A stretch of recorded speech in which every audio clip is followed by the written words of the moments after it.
As the state's leading property and casualty insurance trade association, the Wisconsin Insurance Alliance plays a crucial role in safeguarding Wisconsinites.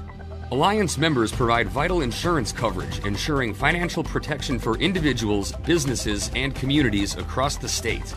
In times of need, they act as a reliable resource, helping residents recover from unforeseen events. Ultimately, the Wisconsin Insurance Alliance and its members contribute to the resilience and well-being of Wisconsin families and businesses by offering essential protection and support. WisI video of the WisPolitics Madison Luncheon Series at the Madison Club is made possible with sponsorship support from the Wisconsin Insurance Alliance. Okay, everyone, we're going to get started soon, so please take your seats. So we've got some announcements to make first. Perhaps you have sampled, but if you haven't sampled, you should sample some award-winning Wisconsin cheeses brought to you by the dairy farmers of Wisconsin. They're labeled. Let's give a yes for cheese.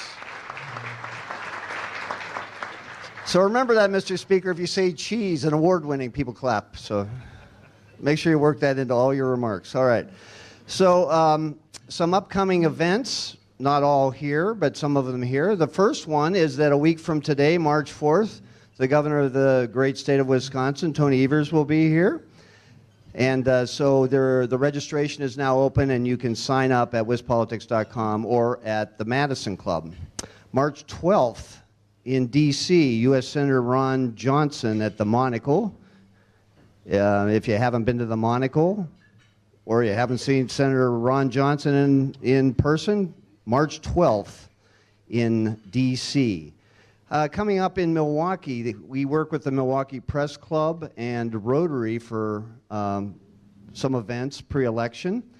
And we have Susan Crawford is on March 4th at the Milwaukee Rotary.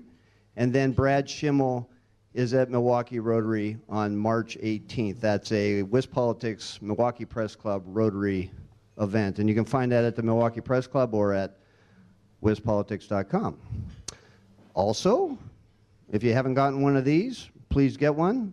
It's our only printed product of the year, so it makes it valuable for that, if nothing else. But anyway, it's a good way to find out who the new legislators are. As I said to the speaker, this is our first centerfold of all the new legislators. So sorry if you're disappointed in that. Okay. And a plug for State Affairs. You know WisPolitics.com, but State Affairs, we're part of a multi-state, nonpartisan network around the country, a dozen states from Massachusetts to California. I think some of you have received some emails about the switchover, but anyway, check out stateaffairs.com, check out the new platform. If you have any questions or criticisms, you're welcome to email me at mayors@wispolitics.com. And that's all the time we have for you today. Thanks very much for stopping by. Oh, wait a minute. You're here. All right. All right. Please welcome Assembly Speaker Robin Vos.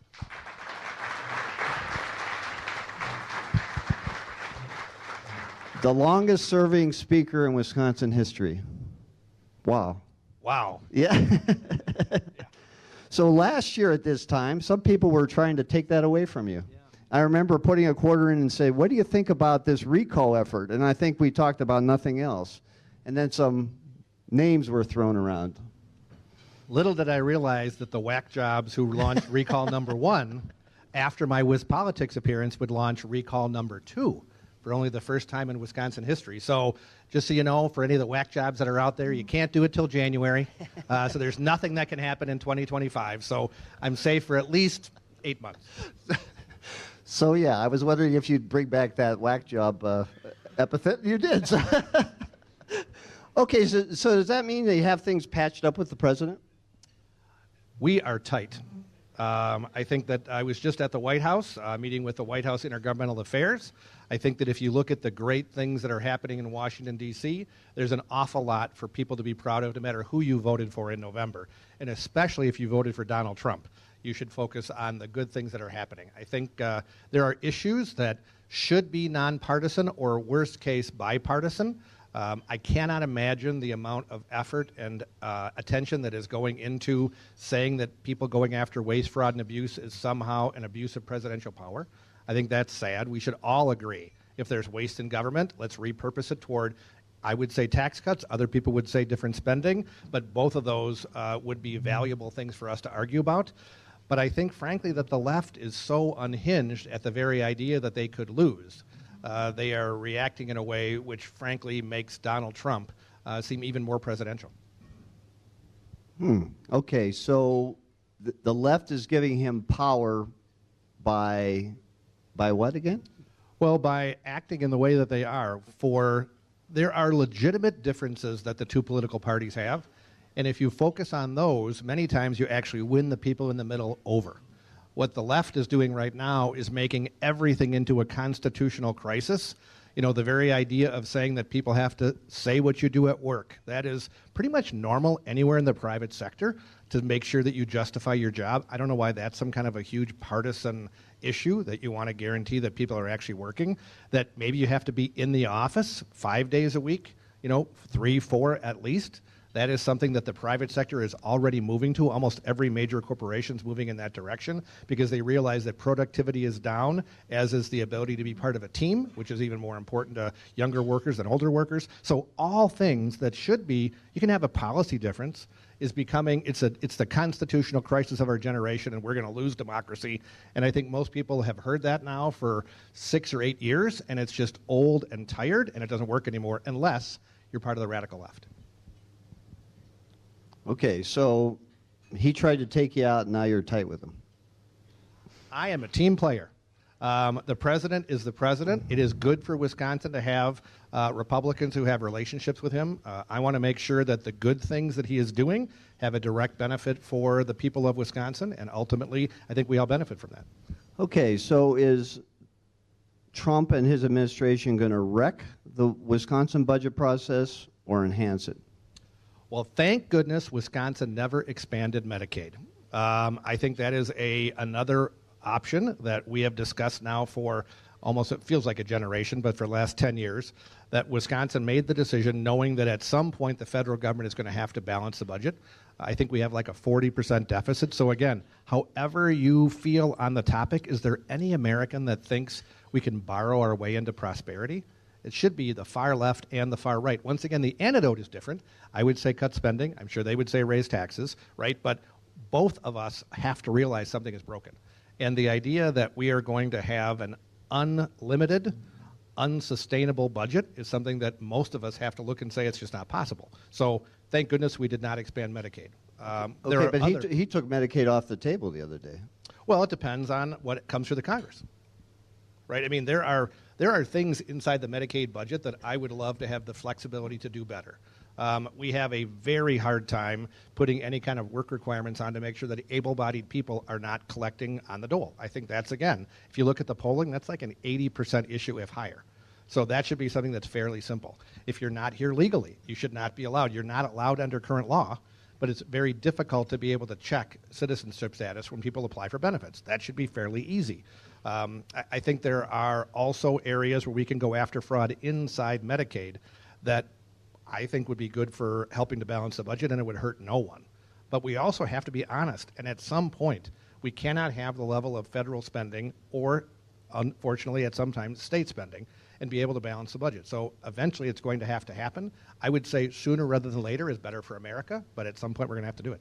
Okay, so the feds could do block grants, and they could allow these kind of requirements, except that Governor Evers is unlikely to go along with those. Well, maybe the governor doesn't have to go along with it if it's granted by the Trump administration, right? Perhaps there are ways we can make a system work if the Congress grants us block grants. So take an example. I would rather have 90% of the money without the federal strings than 100% of the money with a bunch of bureaucrats in Washington saying we have to do it the same way as every other one of the 50 states, even though we have something unique in our state. So I think there are ways for us to be able to deliver the same level of services, hopefully even smarter than we do now, for less money.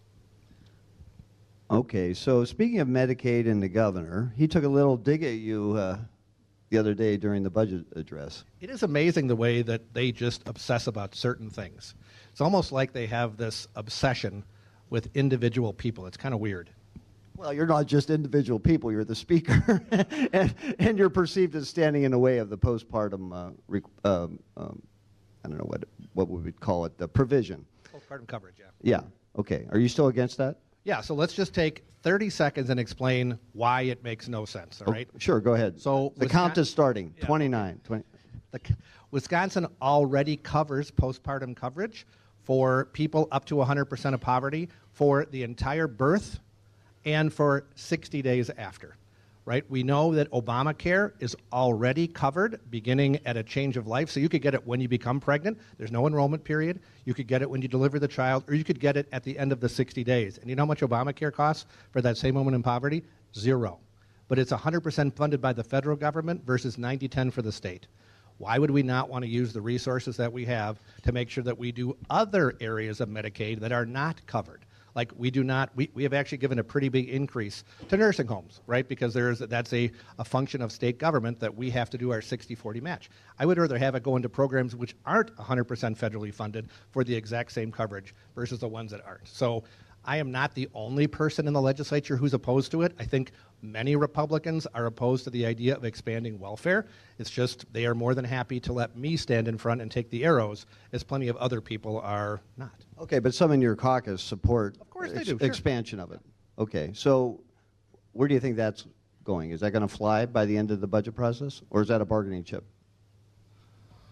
Well, I would never say issues like that are bargaining chips. I mean, there are things that are important to people. I mean, we will talk about all the topics that are important to everyone. We certainly do not have the resources to fund everything, so we're going to have to pick and choose what's important, and we'll see how high this falls on the list of people's priorities. Okay, the Evers budget, and there were a lot of things that were proposed before, but when we come right down to it, the biggest thing that seems to be on the table, there's a $4 billion surplus, and what are you guys going to do with it? Now, you had set the floor at $2 billion in tax cuts, if I remember right, and then the governor's package is worth about $2 billion. So there's differences, of course, I think between where your emphasis are. Where do you want the tax cuts at the end of the day? Are all the tax cuts that he proposed bad? Are some of them okay? I mean, some of them seem to be like, well, anybody could agree with this one. Well, remember what I said before, tax cuts are like chocolate cake. All tax cuts are good, right? There is no bad tax cut. There are some that are just better than others. So I don't think there's any tax cut that I couldn't support, but I think there are some that are smarter that I think would have a better impact on the economy. I want tax cuts that people can actually feel, so that they can know that there is relief coming from the state of Wisconsin to help deal with the inflation, which is still hung over from President Biden. Okay, so I think the idea that we have launched, which is the basic concept of retirement income being exempt, we would join states around the country that do that. That would be a big impact for the people who have the hardest time dealing with inflation, and that's seniors who are living on a fixed income, right? I think that is a hugely popular thing. Our polling shows it. Frankly, our discussions over the course of the summer and the fall going door to door, very popular topic when you brought it up. I think that's one that would be easy for us. I think that we'll hopefully be able to pass that. If you look at what President Trump did in 2017 with the Republican Congress, they had a dramatic increase in the standard deduction so that everybody for the first $15,000 of federal income or $30,000 for a couple, it's exempt from the income tax, right? We could do something like that. That would help people on the beginning of the spectrum, right? But everybody would get a benefit. So I think there are a lot of ideas that could be on the table, but Governor Evers tried to say, if you'll notice during his budget address, he never mentioned any of the tax increases that he was proposing in the budget. So unfortunately, the mainstream media kind of made it seem like it was a tax cutting budget. But the reality is the net increase is $2 or $3 billion more in taxes than in tax reductions. Well, we're not going to increase any taxes, right? We have never done that. We're not going to do it this time. So if you want to sit down and talk about what tax cuts we can do, I'm all ears. But the idea that we're going to raise taxes on some to cut them for others, that's not going to happen. What about the new tax bracket? Remember I said we're not going to raise taxes on anybody. Okay, so that's out the window. Yeah. Okay, well, let's go back to it. How should the $4 billion be used? Should it be only used for tax cutting and one-time costs? Well, just an important level set. For the people in this room, you probably already know this, but I'm just going to repeat myself. Two kinds of revenue in the budget. One time, which comes from savings and surpluses, and ongoing revenue, which you can invest in a program and then it kind of stays at that level forever. So $4 billion approximately is one-time money that should be used for one-time things or potentially help to smooth over some of the other spending increases if we're going to grow into it, but small amount. About the cost to continue, if you remember, Governor Evers, in a very unusual way outside the budget process, gave a dramatic increase to Medicaid spending that is really kind of rolling over into this budget. So he increased Medicaid spending. I think our Medicaid cost to continue is like $1.5 billion, and that is without any changes to current law. That's just to fund the program that we have in place because of the increases that he gave. Well, that is almost all of the new revenue that we have to spend on something. Could be on Medicaid, could be on schools, could be on your pet project in the room. Well, that's all been kind of consumed by the cost to continue because of the actions Governor Evers took this last summer. So we are in a very challenging fiscal situation because people believe we have this huge surplus, which is true, of one-time money, but we have very little money ongoing to be able to expand or increase funding for programs that are already on the books. Okay, so now you're setting the stage for reducing the money to UW, reducing K through 12 money. When you give that explanation, you're setting the stage, well, that's why those increases can't go through. Good point. So that's your rationale. So what is the right number for K through 12? We don't know yet. I mean, the reality is that basically the new money coming in equals the new money going out. So we have a lot of one-time things that we can do. We have some tax reductions that we can do, which I think will help drive the economy and actually help pay for themselves versus just doing an across-the-board cut where we don't have the same dynamic impact on the economy. So those are the discussions that we're going to have. As I said, all tax cuts are good, but my preference would be on ones that help people who are suffering the most from rising prices and rising rents, and also has the best economic impact for the state long term. Okay, well, when you said people who are dealing with the cost of living, that sounds like Evers' rationale for a middle-class tax cut. So what is Governor Evers' middle-class tax cut? What's the detail? I don't know. You think I read the budget in brief? Yeah. Most people in Wisconsin don't know. Please help me. Yeah, most people in Wisconsin do not know. So he is increasing some credits, and he is kind of playing with the inside process to help a few people, right? A small number. We want broad-based. I want everybody who lives in Wisconsin to say, I'm going to get some kind of tax relief because we are all dealing with the inflationary costs. Now, if you're on a fixed income or you're starting a family or just bought a home, you are more likely to be impacted by the cost of inflation, which is why the plan the Assembly is looking at would have much more of an emphasis on that. But again, we have to work with our Senate partners. We have to ultimately see what the governor will sign, but it's not going to be focused at only a few people, and it's not going to be balanced by raising taxes. Are you still going to try to pass a tax cut package before the budget? That is our goal. Okay, so, and that's to put pressure on Evers to negotiate better? I mean, that's not really how the budget process works. So what's the meaning of that? Well, the biggest challenge that we have sometimes is that in the last budget that we sent, we did a good job, I think, of balancing the needs of the state with the ability to give relief. As I mentioned before, largest increase in K-12 spending in the history of Wisconsin. Largest increase in 20 years for the folks who are on Medicaid in the nursing home. So pretty good increases in programs to help folks who are dealing with challenging times because of rising wages and inflation and everything else. But he vetoed 95% of all of our tax cuts. So that's why we have a surplus. It's not because we didn't spend enough last time. It's because the tax cuts that we passed, again, aimed at the middle class and retirees, were vetoed by Governor Evers. So we're not going to put all that money that should have went to taxpayers and spend it. So we want to set the stage to say, how much are we going to argue over allocating on programs, and how much are we going to give back to the people of Wisconsin? Okay, you set the floor at $2 billion. Why not just give rebates then? Wouldn't that give everybody a check relief, as you suggest? I mean, ultimately, that's my last option, because again, all tax cuts are good, right? Rebates are kind of a tax cut, but not the same because they're one-time versus permanent. My preference would be something that is ongoing and meaningful for families that they can depend on, as opposed to a one-time $1,000 check. But if that's the only way to get it out, we'll have to see. Okay, so one of the big headlines out of the Evers budget is the corrections, is the prison plan. I thought you were going to mention inseminated woman. Well, okay, that's getting a lot of It is getting a lot. You know, Mother's Day is only 75 days away. So we can still call it Mother's Day at least until the budget passes. Well, okay, right? but there is an IVF component, totally, right? That is totally a CYA after the fact. Wow, too many acronyms here. I know. I could I say think I get something that else. one, Yeah, though. yeah. I stumbled over the first So one. let's remember, CYA, there's no court case out there. I mean, there's no issue that this was trying to solve. There wasn't somebody who came and lobbied and said, wow, if we don't fix this IVF problem that we just discovered like over the weekend, that all of a sudden we're going to have a problem.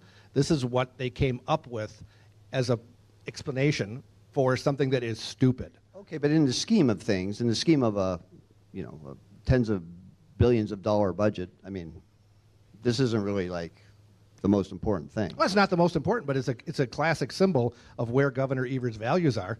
You know, we heard in the last Supreme Court race, judge me on my values, right? That's what we were supposed to use as the mantra. Instead of saying, I'm going to tell you how I'm going to actually govern or rule from the bench, it was supposed to be, trust my values. Susan Crawford's trying to do that again, to say, trust me on my values. So Tony Evers has now shown us what his values are. And it's not motherhood, it's not fatherhood, it's not the traditional family, it's some kind of a dystopian world that is only existing in the place surrounded by the Capitol. Okay, well, he'll get to defend that next week when he is here. But anyway, back to the prison budget. What do you think of his plan overall? So, again, let's just take the announcement and the way that it happened. Now, imagine that you are part of a government where it is divided between two sides. And one side comes out and says, in secret, I have developed this perfect budget that can't be changed because it's so awesome, everything has to be adopted just like I proposed it. And I'm going to announce it without telling you, right? I'm just going to put it out there, and then we're going to say you have to adopt it. That is what Governor Evers did with his corrections budget. Did he say, wow, this is an issue that a lot of Republicans actually have an interest in. Why don't we bring them together like we did on shared revenue in the legislature, not the governor, to say, let's all sit in a room, Democrats, Republicans, negotiate, you can take this, I can take that, and let's find an answer for corrections. But he chose not to do that because he has one way of operating, which is his way or the highway. So I have a feeling that those of us who have an interest in some kind of corrections reform will get together. We will come up with our own package, and we will present it to the governor and say, here it is. That's what we're going to end up doing. Well, this is kind of how the budget process has worked, save for shared revenue. And that was, well, we have to give a salute to David Crowley made that some of that happen on his own, right? No, but you know what I mean. I mean, you know, he and the Milwaukee mayor came up and lobbied you guys to make that happen. They actually realized, even though that they were Democrats, that if you won't sit in the room and come up with a package together, it's probably never going to happen. And I think that's where a lot of the Evers budget is going to be. They didn't ask to say, let's craft it together. They didn't say, let's see where the give and take is. They said, it's everything in this budget or nothing. That's what Governor Evers basically said on corrections. Well, he's probably going to get very little of what he asked for with the method he's utilizing. Okay, so, but, I mean, some of these elements, I think, have agreement from Republicans, you know, closing Green Bay. I mean, it seems like a lot of Republicans agree with that. Yeah, I agree with closing Green Bay, but not having those folks just be let out, which is his plan. I mean, you mean the earned release expansion, you're against that on its face? Well, the way it's been crafted, let's remember, Green Bay Correctional, we have tried to close that for a decade, okay? And the goal is to replace it so that we can let the folks who are in jail. Because remember, every single prison in Wisconsin is overcrowded. So we have an overcrowding problem. There's two ways to solve it. You can let people out of jail early, or you can make sure you have additional capacity that dangerous people are locked up. I prefer option two. His method literally focuses almost entirely on letting thousands of people out of jail early. I don't think that's something that most Republicans support. It's something that I don't support. I don't think it's what most Wisconsinites want either. Okay, but I think part and parcel to that is explained, or the part that I'm understanding is that then you would at the same time revamp Waupun and make that into a vocational center, turn it from a max into a medium security, and does that not? Is that plan also, that part of the plan also bad? Well, I want to look at the totality of where our members are and what is reasonable. Okay, let's just take, so I did a tour of a facility not too long ago where I was actually at a graduation ceremony for some prisoners who went through Where, at Waupun? It was not in Waupun. Who went through a boot camp training, right? And they were learning how to be welders. Okay, that is great. Do you think that any of the people there had ever used welding equipment? No, it was mostly virtual, right? Because they're in a prison and they can't be utilizing a lot of these tools. So let's just remember that the ability for us to do a vocational village, which sounds really nice, let's try to match it with the reality of where we already are with the programs that we have and whether or not they're working. Because when I met with the places that these folks were going to, they were happy to get people who were interested in welding, but they literally had to retrain them at their own facility to utilize the very tools that they were supposedly proficient in, because you can't do it inside a prison. So the idea is great. I want to make sure that every person who is in prison never recidivates and goes out and hopefully has a long, productive career. That is a bipartisan challenge. But the idea of saying we're going to create some utopian village where everybody can learn what they're going to do to not recidivate, I want to learn more about that to see if it's real or if it's just a fantasy world. And again, if we had been in the same room, understanding the topic and learning this is where we're going to put hundreds of millions of dollars to do it, maybe he would have convinced Republicans that it's accurate. But just putting it out there and kind of calling us a bunch of names as we go along the way, not a very effective strategy. So we'll mark you down as a skeptic, I think, right? Okay, there's another part of the budget that hasn't gotten much play, which is I'm not going to go to legalizing marijuana. We've talked about that numerous times here, and I think we know where you stand on that. But the THC products that are out there, THC-infused products or things that are available at the gas station, they're largely, I think they're just unregulated, right? I think a lot of people think, now this is tucked in the budget, but that does seem to be a big hole in the regulatory space. So what do you think of that? Something has to be done. I know I have met with several members who are working on potential legislation to deal with that. You mean separate? Separate. It's not going to be in the budget, right? Okay. I mean, we know none of this stuff's going to be in the budget. So I think that the very idea that we have where folks can go in, and most retailers I don't think are selling to kids. I think that is probably a small number, but it's not illegal. So someone can get actually a THC-infused drink, which, from what I've never used one, but people have said, it gets you high fairly quick. Maybe we should have served them here today. Yeah. We'll see. Yeah. He didn't say no. Yeah. So they're not illegal. Yeah, they're not illegal. They're reaching into their backpacks now. Yeah, just kidding. Yeah. But it is one of those things where you cannot have people able to drink and drive with no penalty. You can't have all those things. So it's a topic we have to figure out. And again, rather than just jamming it in the budget, it'd be nice if we had a conversation. But have no fear. The legislature will actually figure it out, and we'll send it to Governor Evers. Okay, so are you and Felskowski and company going to ever agree on a mechanism for legalizing marijuana, either just medical marijuana or the whole thing? Because you came up with something that the Senate, your Senate Republican colleagues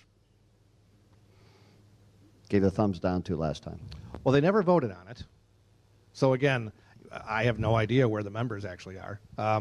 We had a robust discussion in our caucus. I think I could have gotten 50 votes for the plan that we had. Never got to that point because we ran out of time in the session. I'm certainly open to working on it again. But if the idea is to figure out a path to legalizing recreational marijuana, that is dead. That is never going to happen in the Assembly. And my fear is that the plan the Senate was discussing in general, not in detail because I haven't seen it, would lead us down that path, which is a non-starter. Okay, so half this room wants to know about what's going on with right of first refusal. So we kept now, as soon as you answer this question, they're all going to leave probably. No, I'm kidding. Okay, so right of first refusal. So you did a voice vote in your chamber last time, right? and now some of your caucus sent a letter to the Trump administration, I guess, asking for their opinion. Do you think that Trump is going to get involved in ROFR? I have no idea. I will say the reason that we are taking up ROFR is because it is basically a requirement of federal law for us to avoid a $1 billion rate increase. I don't know any Republican who thinks it's a good idea to increase utility rates by $1 billion. And if you take that to be true, right, a $1 billion rate increase, that is a bad thing for our state. I don't want to increase any costs. Well, if ROFR helps to lower the costs by that $1 billion because federal law requires it, I don't know why we wouldn't be for a $1 billion reduction in utility rates. Now, if federal law changes and they want to be able to say we go to a different process, I'm okay with that too. I have no problem with it, but I'm not in the federal government. I don't have the ability to change that. So as long as the law is the law, it's hard for us to argue on what should be, right? If the should be is we want a more robust competitive system, I'm okay with that. But I'm not in the federal government. I don't get that choice. So I have to live with the law as it is, which is if you don't have a ROFR, you basically have the state of Wisconsin paying all the transmission costs as opposed to the entire service territory of the Midwest. Okay, so is it going to pass this session? Well, we already have passed it, so I think the Senate's going to go first. That's what we understand. I listened to the Senate Majority Leader. I think it was here, but it was in other places saying he thinks it's going to pass. So I presume it will pass in both chambers, but we'll have to wait and see. Well, not before the lobbyists do their work, though, right? You want me to make it wait till the very end? I'm kidding. Okay, let's, before we go to audience questions, I want to ask you, we're in election time. It's always election time here in Wisconsin, right? Look at, now I answered the question and Bert's leaving. Oh, look at that, like I predicted. Oh, Bert, you're going to pay for that one. All right. So let's start with the DPI race. I take it your candidate is Brittany Kinzer. She is definitely the best candidate on the ballot. She's for school choice. She actually wants accountability in schools, and she's willing to work with the legislature. I don't think that's a high bar. School choice has been the law of the land since 1990. I don't know why we would ever upend that when so many families depend on it, but that's Jill Underly's position. Jill Underly is the one who dumbed down the standards. So, and just think of this, right? Under the old standards, only 31% of kids statewide could read at grade level. She dumbed down the standards where now it's 51%, right? Why would you even bother to do that if still half the kids still show they can't read? So I think, you know, the very concept that I don't want to say for sure, but I don't know if I've ever met with Jill Underly. I'd have to think about it. I don't think I've ever met her. That's probably not the wisest way to work with the legislature, to never meet with people who you disagree with. I meet with people I disagree with all the time. It's part of the job. Well, you're doing it right now. So are you part of the liberal media? I guess I am now. Yeah. Jeez, just ask.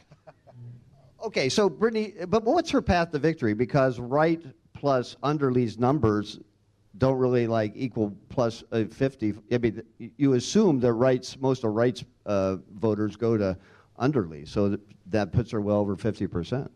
Well, but I also think that was a pretty low-profile race. The folks who care about it the most are obviously in the education establishment, which is why they primarily are the ones who turn out for February primaries. Most of the energy on the conservative side has been about the Supreme Court race. So I think you will now see a much higher turnout, and I would say it'll be a different electorate in April versus the one in February. So I think she has a decent chance to win, probably better than any candidate I can think of in the last generation. You mean on the DPI side, because conservatives definitely haven't had a great crop of candidates. I'm not going to go through them all. I'm not going to mention Greg. I'm not going to mention Greg Underheim. They were good and decent people who just didn't come up on the right side of the ledger, but I think Brittany has a chance. Okay. So the Supreme Court race, you've already brought up Crawford. Okay, so is this race on April 1 going to be a referendum on Trump, or is it really going to be about the Supreme Court? In other words, this is the first time, so Hagedorn got elected when there was like the rebound after Walker lost. Is that effect going to happen here? Are Democrats going to get all riled up because it's their first chance to say something to Trump? I mean, it's possible. I mean, I think this is one of those races where it really is about the candidates, and they are both aggressively campaigning around Wisconsin. I mean, I was watching the news last night, and it was a series of commercials by both candidates, right? They're already advertising. I think most people who are engaged in the race are focusing on turning out the people that agree with them, right? Elon Musk and the Trump side is trying to turn out Republicans. They need 60% of the people who voted for Donald Trump to vote in order to win. I think the same thing is happening for the people who voted for Kamala Harris, right? They're trying to turn their people out. Usually anger is an easier motivator than happiness. So, they probably start with a small advantage because people are unfortunately angry with what's going on in Washington if you're a liberal Democrat. But I think an awful lot of Republicans do realize that this race is for turning the court back to normal. And if we want to have the court back to normal, we got to work hard. Okay, so conservatives, I mean, I guess, you correct me if my history is wrong, spent a lot of effort to turn Supreme Courts around the country into conservative bodies where they hadn't been. I mean, this is talking about 2 decades ago. And then they got the Wisconsin court, and then it just sort of went away. How big of a deal was that in, losing that advantage? It's a big deal. I mean, each of the 3 branches matters for different reasons. It's ironic that if you look at what happened in D.C., where people were super excited at Joe Biden and all of his executive orders, well, now they are unbelievably apoplectic that Donald Trump is doing the same thing, right? Governor Walker didn't really do much without working with the legislature to try to find answers, right? Because we were in the same party. I mean, that's why. I mean, it was easy. Well, Governor Evers had a choice, and he decided to try to flip the court and change the rules. So the rules that are under common practice, right, that literally for 70 years we have had this oversight process in the legislature where we have the ability to object to rules, and you all know how the process works. They're trying to overturn that. Well, at some point, you are going to have a Republican governor and a Democrat legislature. Hopefully it's far in the future, but it's possible. And if you take away the power from the legislature, you're going to have the exact same challenges, but in reverse. So I prefer to have the balance that we did, which is, it's hard to get things done because a lot of agreement is required. This court is kind of upending that, and I think that's bad for our system, right? Regardless of who's in the Oval or the executive office, or regardless of who's in the legislature. So my hope is the people of Wisconsin see that putting all the power in the hands of the executive is bad for our republic and it's bad for our state. So if you love what Donald Trump is doing with executive orders, give all the power to the Supreme Court to do the exact same thing. I think that would be negative from the liberal side. So you got to be very careful what you wish for, especially in this race, in context of how we balance the powers of the 3 branches. Okay, now we're going to go to audience questions, but I forgot to thank the sponsors, so we're going to have a commercial interlude. Thank you, Wisconsin Energy Group. Thank you, Xcel Energy. Thank you, ARP Wisconsin. Walmart. Lisa Nelson is in the room, so Lisa, wave. AmFam Insurance. HB Strategies, which has been with us since the beginning under various names, but now you're HB Strategies, so congrats on that. And then the Wisconsin Insurance Alliance. And the Wisconsin Insurance Alliance sponsors the video done by Wisconsin Eye. So thank you, John, back there in the corner. So let's hear it for the sponsors. Always thank your sponsors, Mr. Speaker. Always thank your sponsors. All right, let's have a question. Go ahead, Jimmy. Hi there. Oh, yeah. So we got a group here from ARP. One of the issues that's kind of flying under the radar for us is support for family caregivers, unpaid family caregivers. And, the legislature has done a fantastic job over the years making sure all residents of all ages are taken care of as they age, family care, senior care, tax breaks for those on fixed income retirees. So thank you for doing that. President Trump has actually even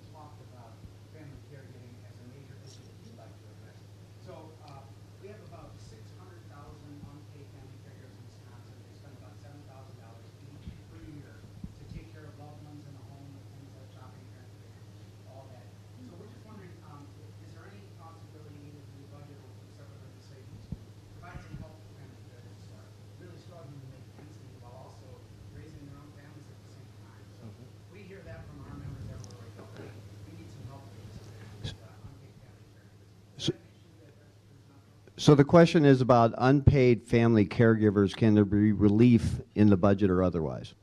I am always open to hearing good ideas because I know every single caregiver saves taxpayers money, so I want to incentivize that and certainly don't want more leaving the private sector and turning them over to government, either through a nursing home or a CBRF or whatever it be. So I'm certainly open to that idea. I also know that I would love to figure out ways to incentivize more people to join the 7,000. I certainly don't want the 7,000 to go away, but we need more folks that are willing to step up and take care for the people that they love. We all know that 50 or 100 years ago, it was very common that when you had a loved one who was ill or infirm, the family was the one who took care of them. I think most people today believe it's the job of somebody else, be it the government or whatever it is. So whatever we could do to try to incentivize that, I would be supportive of the idea. I just have to see some specific ideas. So would that be in the form of a tax credit, perhaps? It's I mean, possible. you could deduct. Perhaps you could deduct the expenses. Yeah. That's a possibility to deduct the care items or something like that. Yeah. Yeah.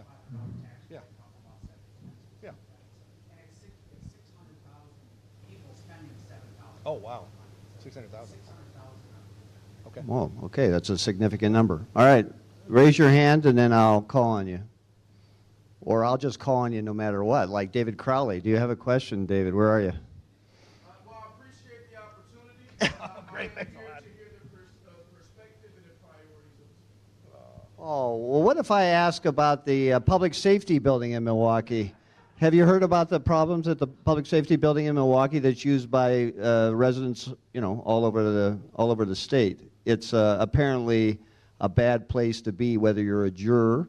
Some juror got punched there by a victim's a family member. So it's an old building that Milwaukee County, even though David's being shy, which is really uncommon. Yeah. But anyway. You're doing a fine job for him. Yeah, okay, but what about, should the state be helping Milwaukee County with this building? I just looked at my calendar. I think I am doing a tour of that facility sometime in early March to try to get a better understanding. What? Next week. Oh, there we go. Okay, there we go. So I'm going to go take a look at it. We're going to talk about it. I will say I want to be consistent, and it's very challenging. We have 72 counties, right? Each one has, well, I think 71 have a county courthouse. So we have to figure out how we're going to deal with that, because I'm sure there are plenty. I mean, I think we're seeing counties that was built in the 1930s, right? So you just have to figure out how do you deal with that.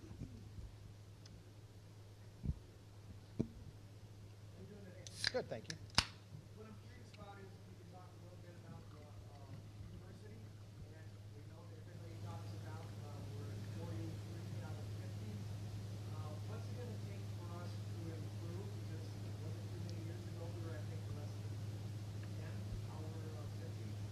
What's that going to take for? It seems to me that Democrats and Republicans should be able to get along. You're talking about the governor's proposal for $850 million increase in the UW budget, yes?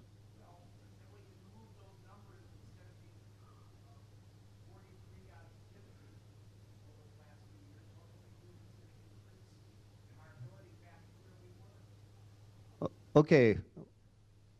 You had a famous tussle with UW on DEI. You were, I guess, ahead of the game, or Trump read your press clippings on that. But anyway, what about the proposed university budget, and isn't that an economic engine in the state? Yeah, there's no doubt the university is a bonus for Wisconsin, and we are lucky to have one as good and strong as we do. So that's a bonus. I will say I can't imagine this time around Republicans giving money to institutions without accountability, either built in or presumed to be occurring. So let's take an example of the university. What is the average teaching load of a professor at Madison? Do we know? Because 12 hours a week is what a lot of comprehensives have as kind of a norm, right? The amount of hours that you teach was just 12 hours in the classroom, usually 3 hours of prep for each hour, or 2 to 3 hours. So you're hopefully getting to that 40 hours a week. I think an awful lot of people at UW-Madison come nowhere near teaching 12 hours in the classroom. There's a lot of TAs, there's a lot of people who are different in the way that they educate kids at UW-Madison. So let's take an example and say, if you wanted to increase funding from the state, don't we have a right to get a direct increase in the amount of hours that faculty are in the classroom, so that we know they're getting actually a university education that they pay for. I think that would be one way that we've looked at it. When I tried to negotiate with the university last time, it was absolutely no. We could not have any kind of minimum teaching requirements. Okay. So I think that's part of the challenge, that we have seen over the course of the past 25 years a massive increase in administrative bloat as the number of students on campus, system-wide, not just at Madison, but system-wide, has either been even or declining. So part of the other thing that I think we need is, if we're going to invest in the university, where is the money actually going to go? Is it going to feed into the administrative bloat that we have witnessed over the last 2 decades? Or is it going to feed into making sure that money goes directly in the classroom to educate more kids, or to try to do some kind of research that is focused on an actual outcome, as opposed to just an interest of the faculty member, whether or not it has a good for the state of Wisconsin. So I feel like there is room for compromise if the university wants to step up and say, we are willing to take increased accountability and increased focus on making sure that they do what the state of Wisconsin taxpayers want. But if it's just give us more so we can do more of the same, I think that's going to be a tough sell. Can I try this real quick? Yeah. If we know that there are 42 other universities around the country, at least 2 others, what can we do to learn why those other universities are perhaps doing better than we can, and we can get down You mean better in terms of state funding percentage? Is that it? funding? Whatever the other universities are doing around the country, we're at 43. How are we going to get to 45? Sure. Or how do we get to, higher? Okay, yeah, he's got it. Go ahead. Yeah, so let's remember that the state of Wisconsin made a decision that for an awful lot of students, they have the ability to go for 1 or 2 years to a local tech college, right? Considerably cheaper than going to a 4-year institution, but they still can transfer those credits in.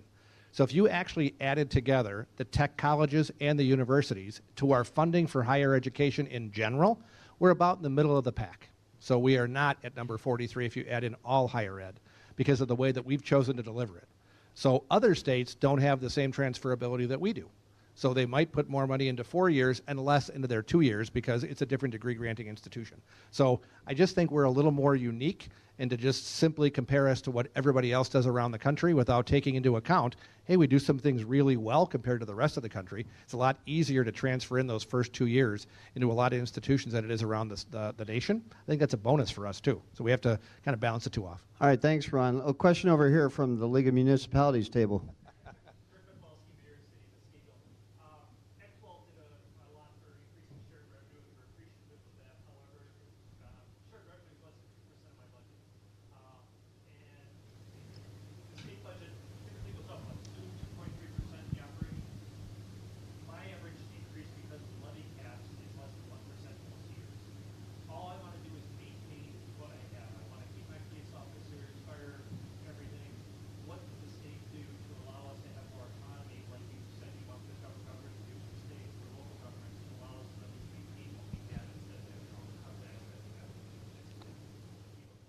Sure.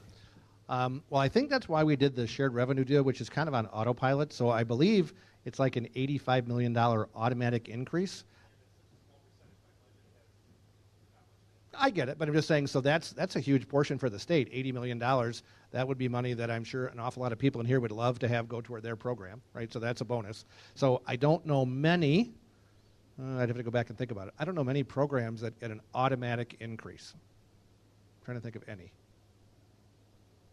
Other than cost to continue like Medicaid, which we still have to approve. So there's only one program, please, don't PolitiFact me on this, I'm thinking about it. But I think that's the only program that I can think of that gets an automatic increase. So I think that's a really good start. I think the fact that we are going to referendum, I know some people have said that's a negative. I think that's a positive. Municipalities have gone to referendum for all kinds of things, asking permission from their voters, and disproportionately they say yes if you make a good case. I think that's the tool that we already have, right? Where I bet if you went to Muskego voters and said, hey, we want to increase police funding, they would make a decision if they think they need more police or not. And that wouldn't be up to me, right? That would be up to the voters to be able to do that.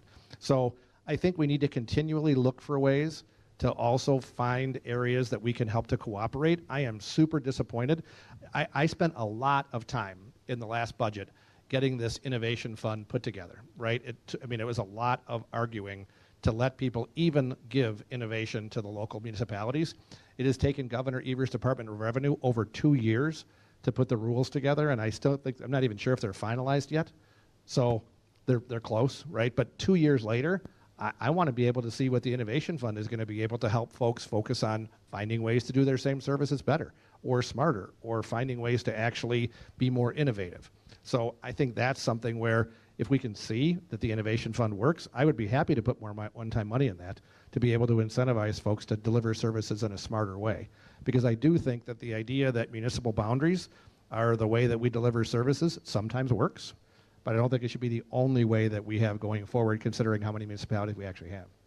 Right, and we have a lot of municipalities. Well, just a minute, though. I want to get, so here came this historic agreement to increase shared revenue. Hadn't been done in how many years? And you all got it done. And then almost immediately afterwards, municipalities were saying, well, that's just part of the problem, everybody. And then they're still going to referendum. And it's like, you said, well, that's a good thing. But does that mean that the package that you did in the first place was incomplete because they're still grappling with things that the mayor just said? Well, I'm going to give some breaking news. Not every problem can be solved by the state, right?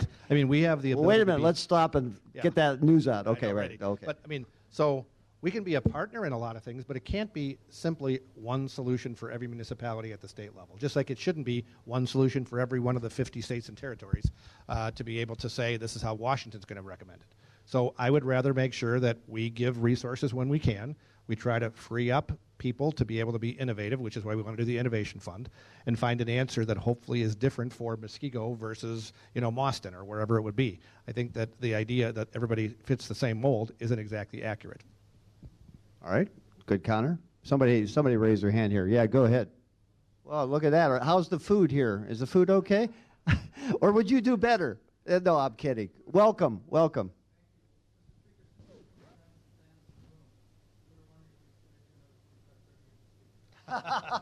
Oh, is that a planted question? Wow.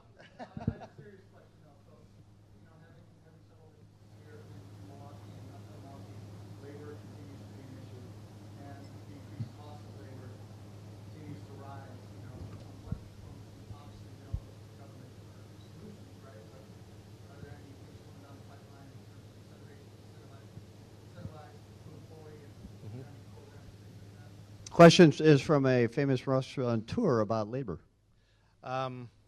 Look, we need more people in the labor pool, period.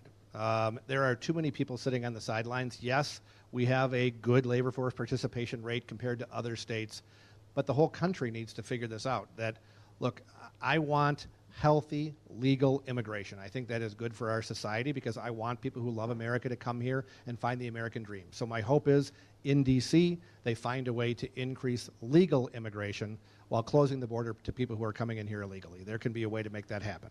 Okay. Second thing is, though, we need to make sure that people are not sitting on the sidelines who are able and capable of working. I do not. Once again, this should be a nonpartisan issue. I want to help people who need a hand up, and as soon as they are back on their feet, they need to go out and find a job and be supportive of their family and their situation and not depend on the taxpayers. I think we make it too easy in Wisconsin. We passed a bill, if you remember, to say that you get so many work searches and then your employer can actually report you so that there's an easier process for people who are committing fraud. Governor Evers vetoed that. I want to make sure that if you are on public benefits, you have every ability to stay on them until you no longer need them, or there's some kind of a limit where you go out and find a job. We passed that. Governor Evers vetoed it. So I think the easiest answer I can give is yes, we need to have money in worker training programs, and we have been very generous with those things. But the answer is to find populations and make sure that they are more productive. An area that I think that maybe we could find some bipartisan consensus on is people who are released from incarceration should be given a job and make it easy for them to be employed, right? I think most of you probably know when somebody gets out of prison, they are basically turned over with very little ability to find a place to live or to be able to find a job, and then we wonder why far too often they recidivate, right? So I think we could put an effort into saying that when people are out of prison, we actually spend the last couple months in a better way than we are now, getting people to find a job and to be able to support themselves, so when they walk out the door, they at least have a chance at a successful life. We don't do very well with that. So I think there are areas we could look at marginalized populations and those who really are able to work and find a consensus to say everybody should be in favor of this, so we increase the labor pool. And then lastly, I would say, I really think that our idea of keeping more retirees in Wisconsin has some ancillary benefits, right? Not just obviously having people near their grandkids, that's a huge bonus, but an awful lot of seniors take a part-time job. An awful lot of seniors say, I would like to do something 10 or 15 hours a week to help support my community, to work, to earn a little money, to be a daycare provider. A lot of things that we are not seeing. So anything that we can do to get more seniors to stay 6 months in a day in Wisconsin also helps increase that labor pool. I just met with DoorDash not too long ago. They told me that there's 100,000 people who deliver for DoorDash, right? A huge amount of people, and that's not just... Is that not in Wisconsin? It's just in Wisconsin. 100,000 people, right? So you think about that, they deliver for Walmart, they deliver for the grocery store, they deliver an awful lot, but I had 2 people in my office, both of whom were seniors that had retired, and this is their part-time gig, right? So we need people that are willing to stay here, and again, not just for, only full-time workers, not just for full-time retirees. There's a lot of people who want to work part-time, that we also make it really difficult to do that. So again, there could be a bipartisan consensus on an awful lot of these things. Maybe there will be. The hour of 1 o'clock having arrived. I think we have to end it there, but don't applaud yet, because I have to thank the sponsors again. Xcel Energy, American Family Insurance, HB Strategies, Wisconsin Energy Group, ARP Wisconsin, and Walmart. Lisa, thanks for making the trip, and thanks everybody, and thank you, Mr. Speaker. Thank you. As the state's leading property and casualty insurance trade association, the Wisconsin Insurance Alliance plays a crucial role in safeguarding Wisconsinites. Alliance members provide vital insurance coverage, ensuring financial protection for individuals, businesses, and communities across the state. In times of need, they act as a reliable resource, helping residents recover from unforeseen events. Ultimately, the Wisconsin Insurance Alliance and its members contribute to the resilience and well-being of Wisconsin families and businesses by offering essential protection and support. You have been watching a production of Wisconsin Eye, your unfiltered window into legislative deliberations and public policy programming, where our mission is to provide Wisconsinites an opportunity to access the legislative process and connect with conversations that inform our citizenry. Please consider supporting our mission, and thank you for watching. Wisconsin Eye, policy made public.